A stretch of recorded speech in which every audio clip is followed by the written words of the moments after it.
What's up guys, it's Michael here. In this video, we're going to talk about what happens if Biden increases the tax rate to 40% for capital long-term gain tax. So this time we're going to compare it between our closest neighbors, Canada.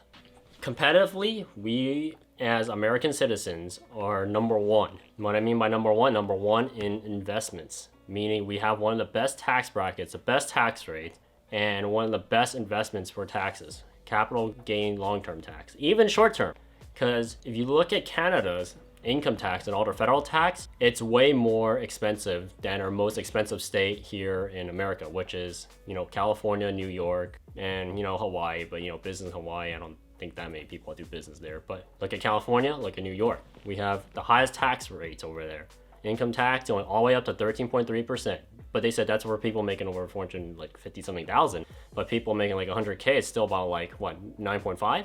Still really high. But if you look at Canada, Canada jumps all the way up, I believe, to on average, their provinces are around 15%. That's even higher than California. And I believe it jumps all the way up to 20%. And that is for basically federal income tax. Income tax and all the taxes. Basically, you want to break down categories. So you have the investment category and basically your yearly income category, which is capital gains short term. So there's a long term. Long term is more than 1 year.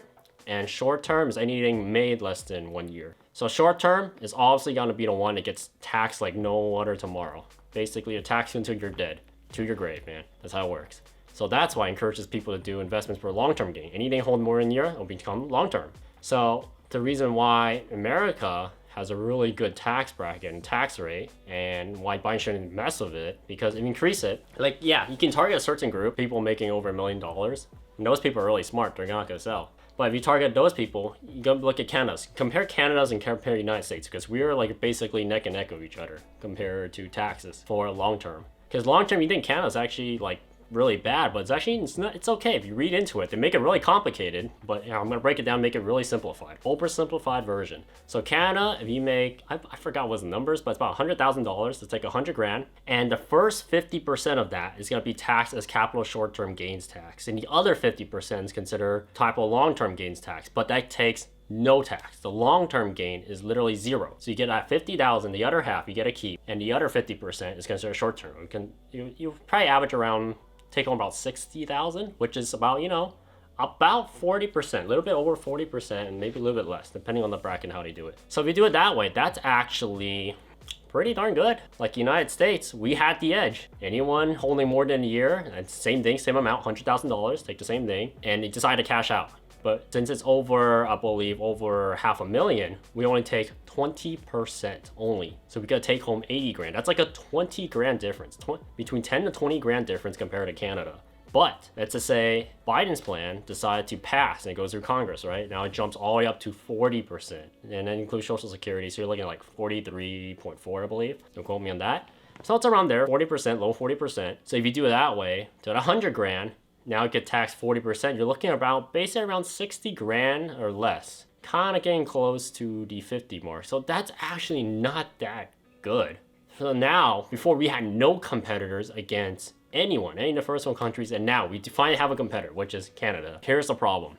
Here's the problem I see. See, if it implements this tax plan, and of course you're targeting the people who are making over $1 million a year, then it gives them an excuse why invest over here in America when I can invest in Canada. Gives them an opportunity to move to Canada, because Canada has, they have pretty competitive tax for investments. For short term, it's not that great. Short term is freaking horrific over there, which, that's how they run, because that's how they run their system. Short term is obviously way worse in America. And America should not keep raising their tax in the short term. They should lower that. Give people an incentive to purchase more goods instead of raising their taxes. Raise their taxes, they have less incentive to purchase. Lower their taxes to give them more incentive to purchase. So money will keep rolling in faster and more. So short term right now, they still want to raise the tax, because eventually California is going to be actually competitive against Canada. And you say that's a good thing? Before, there was no competition. California kept it just low enough that Canada is still higher taxes than California. But they keep raising it, then the short-term gains will have a lot more problems. And long-term gains. The problem is long-term gains for investments, it is basically nationwide. It's not by state. by state is short term. Investments for long term, it's by the whole entire country. We all set it as one rule. And in Canada, same, pretty much similar structure to the United States and how taxes work. So if Biden passes this and it jumps to 40, then we're gonna be competing against Canada. You know, now it's like before we had no competition, and now we actually have a competition because basically we just gave ourselves the middle finger, which I don't get it.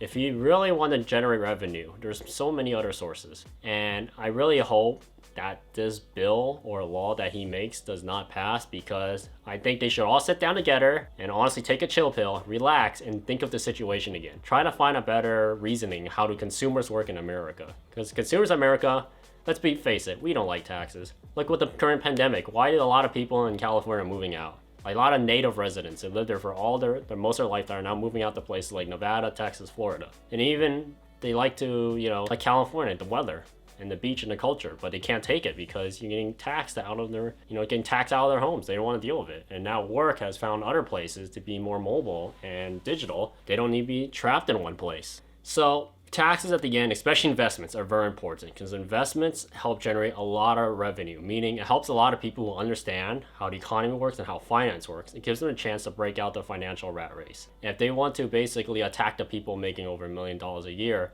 it will give them an opportunity to find somewhere else to invest. Like, they don't have to stay in America to do their investments. They could be in Canada. If Canada has a more competitive investment bracket than America, then they'll go over to Canada. And basically, we lose even more money because those people generate a lot of money too. You think about it. There's a reason why they make a lot of money. They make a lot of money because they know how to generate businesses, they know how to hire employees, they know how to make their basic business plan model work. That's why we have a lot of top tier businesses in America. If you don't want to lose them, they give them the incentive to stay. If you want to make money, they give everyone as a consumer incentive to buy more products consuming, because America, like I mentioned before, it's a consumer nation. If you want to encourage more consuming, then give them the opportunity to do it. Simple as that.